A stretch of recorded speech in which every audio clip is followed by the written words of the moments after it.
जय हिंद दोस्तों, मैं रजत मौर्य आप सभी का स्वागत करता हूं बहुजन साहित्य के इस विशेष कार्यक्रम किताब पर चर्चा में। आज के इस वीडियो में हम लोग चर्चा करेंगे भारतीय बहिष्कृत परिषद के बारे में, जो कि 1920 में नागपुर में आयोजित हुई थी। उस समय डॉक्टर अंबेडकर ने एक प्रस्ताव रखा था। उस प्रस्ताव को डॉक्टर अंबेडकर ने क्यों रखा उसके ऊपर हम चर्चा करेंगे। परिषद क्यों बुलाई गई थी उसके ऊपर हम चर्चा करेंगे। इसलिए निवेदन करूंगा कि वीडियो को पूरा देखिएगा, आखिरी तक देखिएगा और ध्यान से देखिएगा। बहुत सारी चीजें आपको इस वीडियो में, इस पूरे व्याख्यान से समझ में आ जाएगी। किस तरीके से आपको अपने नेताओं को चुनना है ये भी आपको समझ में आ जाएगा। अगर आप इस चैनल पर नए आए हुए हैं तो पहले वीडियो को पूरा देख लें, समझ लें किस तरह का कंटेंट मैं अपलोड करता हूं। उसके बाद इस चैनल को सब्सक्राइब करें, वीडियो को लाइक करें और कमेंट करके बताएं कि इस वीडियो से आप लोगों को क्या सीखने को, क्या समझने को मिला। अगर आप लोग बहुजन साहित्य की आर्थिक सहायता करना चाहते हैं, आर्थिक मदद करना चाहते हैं, तो स्क्रीन पर आपको मेरे अकाउंट डिटेल शो हो रहे होंगे। उसके माध्यम से आप जितनी चाहें उतनी समर्थन राशि हमें भेज सकते हैं। विशेष अनुरोध मैं हर वीडियो में करता हूं कि हमें हमारे सोशल मीडिया अकाउंट पर भी फॉलो करें, वहां पर भी हमें स्ट्रॉन्ग करें। हमारी उन्नति में आड़े आने वालों का विरोध। मुख्य रूप से देखा जाए तो इस परिषद में जो कुछ कार्रवाई चली थी उसका पूरी तौर से वृत्तांत यहाँ दिया गया है, जिसमें बाबा साहेब डॉक्टर अंबेडकर ने जो प्रस्ताव इस परिषद में रखा उसका वृत्तांत करीब 10 से 15 लाइनों का ही है। लेकिन बहिष्कृत लोगों के आंदोलन की शुरुआत ही इस परिषद से हुई थी, इसलिए यह भाषण एक ऐतिहासिक दस्तावेज है। इसलिए इसका मूल रूप में ही अनुवाद किया गया है। ये कहना है भाषण के अनुवादक का, जिन्होंने इसको ट्रांसलेट किया है, और ट्रांसलेटर जो है उनका नाम है विनय कुमार वासनिक। आगे वो क्या लिखते हैं ये सुनिए। दिनांक 27 मार्च 1920 के मूकनायक में नागपुर में आगामी अप्रैल या मई में भारत भर के महार, मांग, चमार, पारिया, पंचम इत्यादि जातियों ने अपने ऊपर का बहिष्कार समाप्त करने के लिए और शिक्षा से संबंधित सामाजिक तथा राजनीतिक बातों के संबंध में अपनी उन्नति करने के लिए एक परिषद आयोजित करने का प्रस्ताव किया है। ऐसा ऐलान किया गया है। इस परिषद की अध्यक्षता धीमांत महाराज साहू छत्रपति सरकार करवीर कोल्हापुर के राजा ने स्वीकार करने की सहमति दे दी।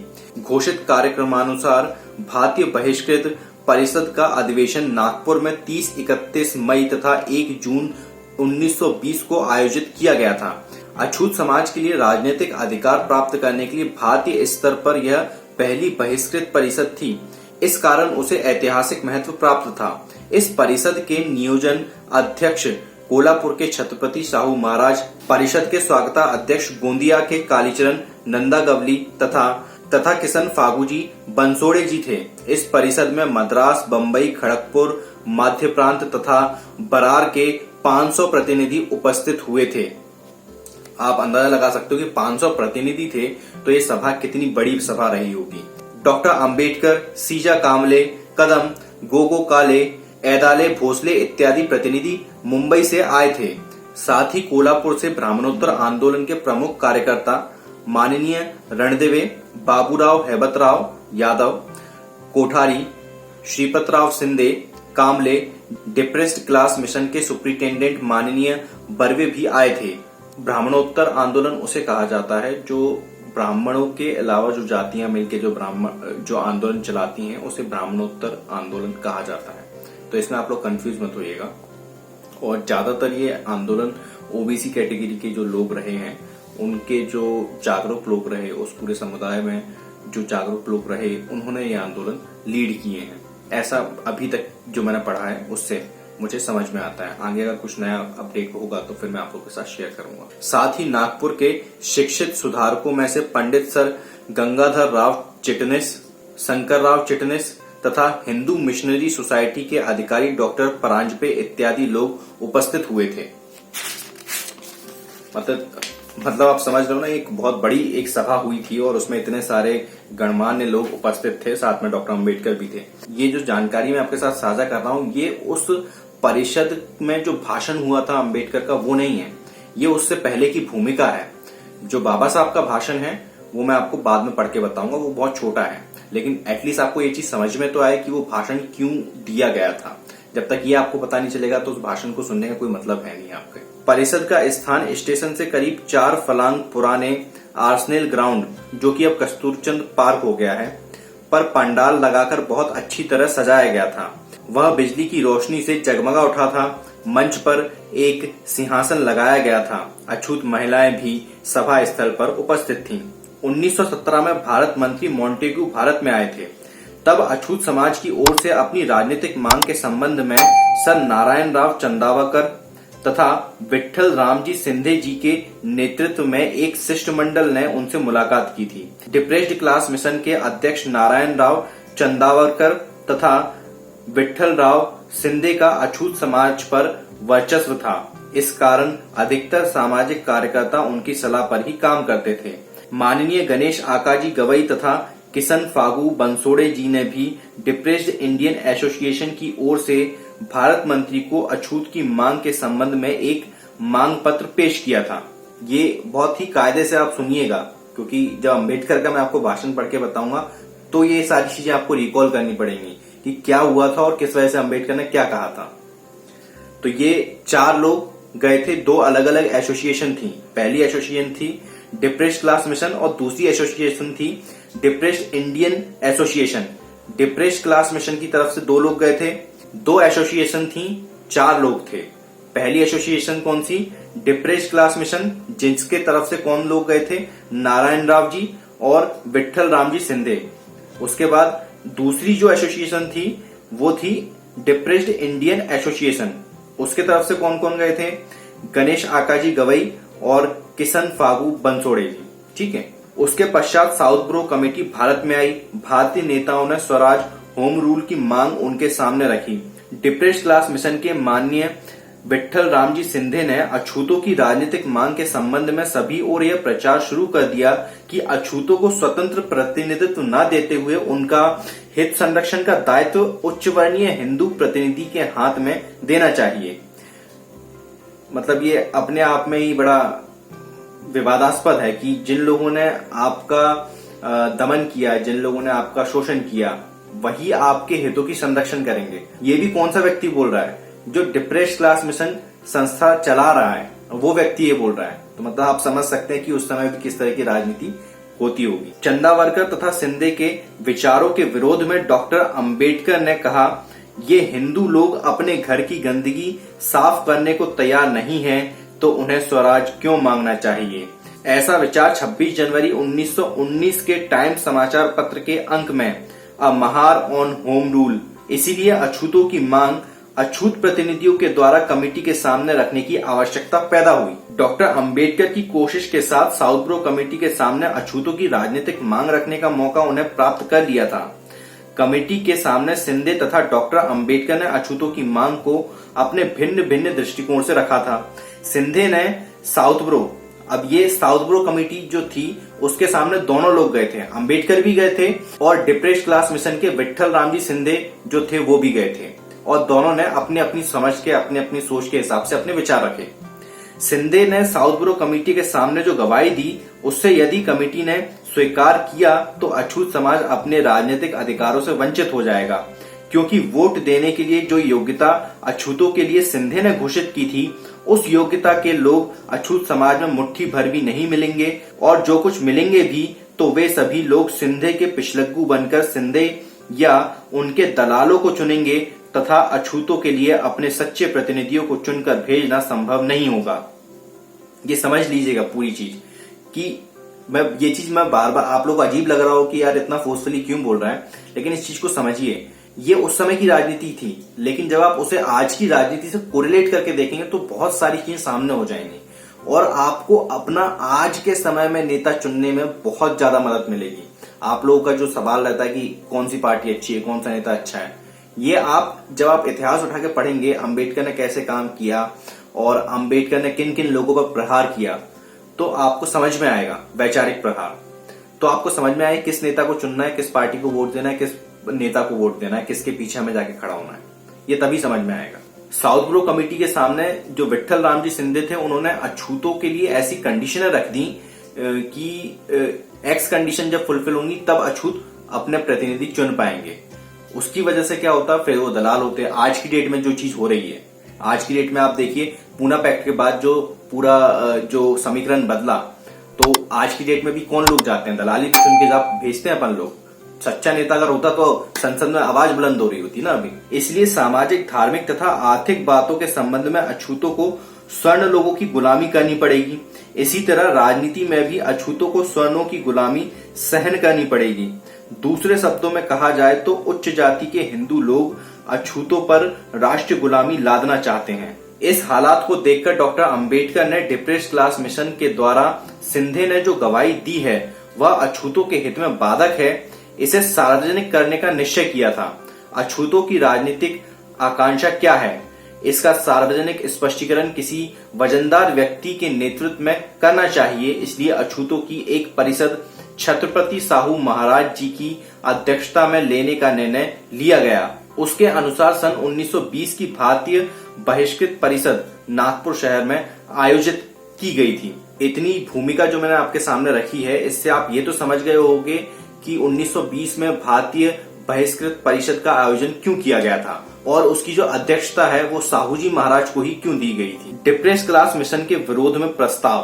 परिषद में डिप्रेस्ड क्लास मिशन संस्था के तथा उनके संचालक के विरोध में प्रस्ताव आने वाला है, इसकी भनक अन्ना साहेब शिंदे को पहले ही लग गई थी। इसीलिए उन्होंने मान्य गवई के पास जानबूझकर आदमी भेजा था कि मैं तुम्हारे 50 लड़के अपने बोर्डिंग में ले लेता हूँ, लेकिन आप लोगों को डॉक्टर अंबेडकर का और शिवतरकर जो संस्था के विरोध में निषेध प्रस्ताव लाने वाले हैं उसे रोकना होगा। उसी के अनुसार गवई जी तथा बेलगांव के मान्य पप्पन्ना ने अपनी तरफ से जोरदार तैयारी की थी। हम लोग नागपुर जाते समय डिप्रेस्ड क्लास मिशन के संचालक ने अछूतों के हितों के विरोध में जो स्टेटमेंट बयान सरकार को भेजा था उसे टाइम्स में प्रकाशित किया गया था।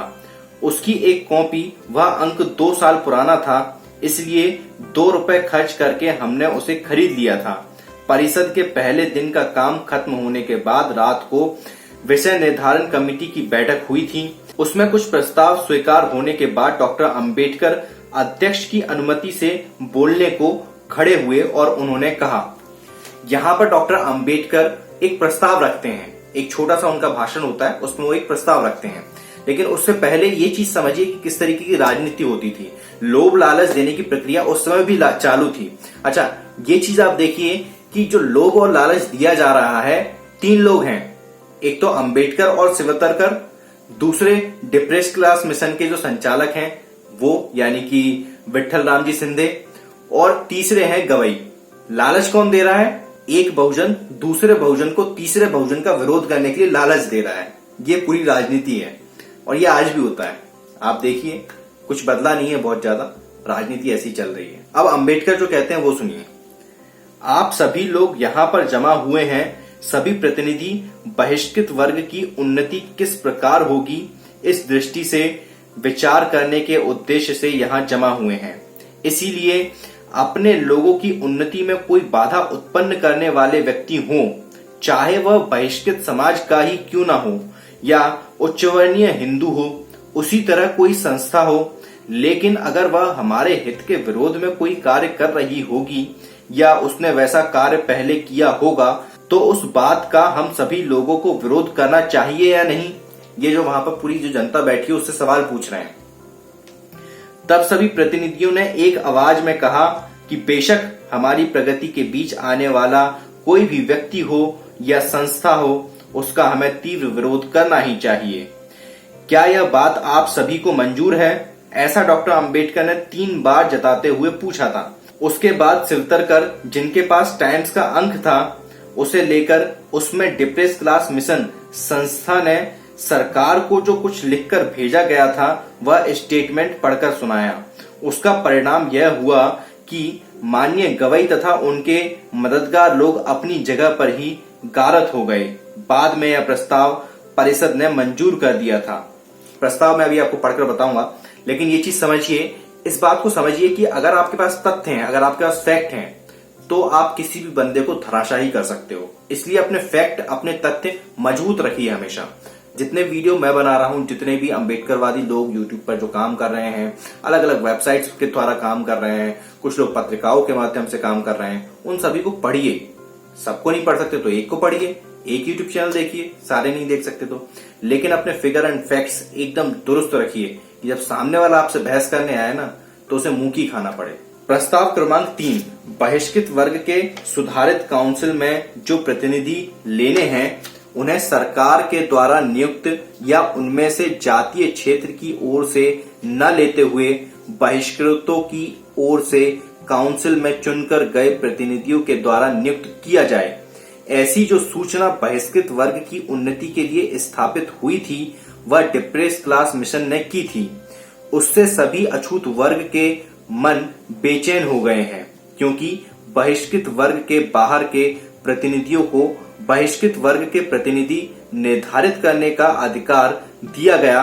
तो जिस चातुर्वर्ण व्यवस्था के कारण बहिष्कृत वर्ग दुर्भाग्यपूर्ण स्थिति में आ गया है, वह चातुर्वर्ण व्यवस्था मजबूत करने के लिए हमारे बीच के लोग उनकी बात मानेंगे। ऐसे लोगों को ही प्रतिनिधि के तौर पर नियुक्त किया जाएगा।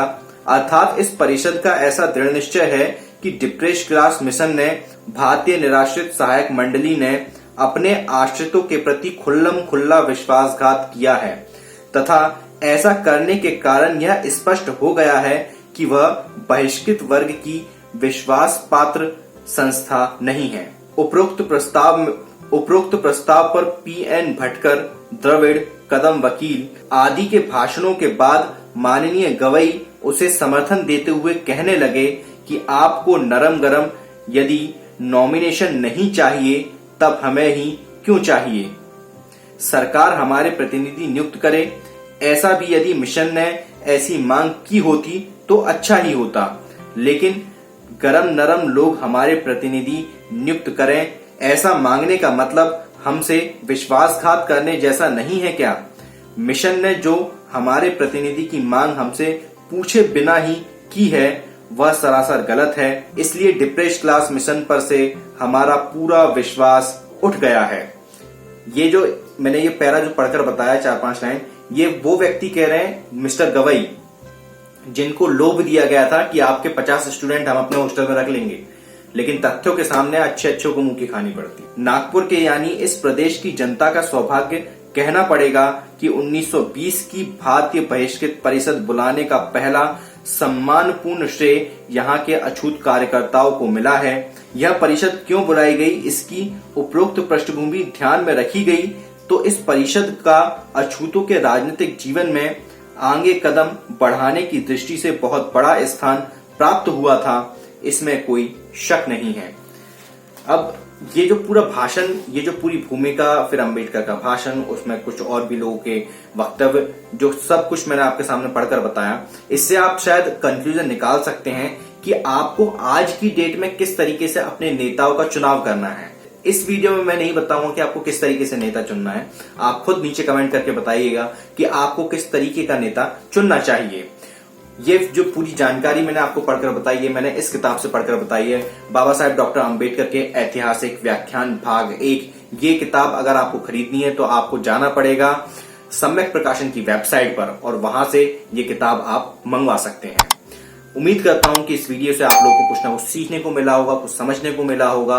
अगर वीडियो पसंद आया हो तो वीडियो को लाइक करें, कमेंट करें, शेयर करें। जितने ज्यादा लोगों तक हो सके उतने ज्यादा लोगों तक भेजें इस वीडियो को, ताकि उनको भी बाबा साहब की विचार की, बाबा साहब का दर्शन, बाबा साहब की लेखनी समझने का मौका मिल सके। मैं रजत मौर्य मिलता हूं आपसे अगले वीडियो में फिर किसी किताब के साथ। तब तक अपना और अपनों का ध्यान रखें, पढ़ने की आदत को विकसित करें, क्योंकि पढ़ेगा इंडिया तभी तो बढ़ेगा इंडिया। जय भीम, जय भारत, जय संविधान, जय जोहार।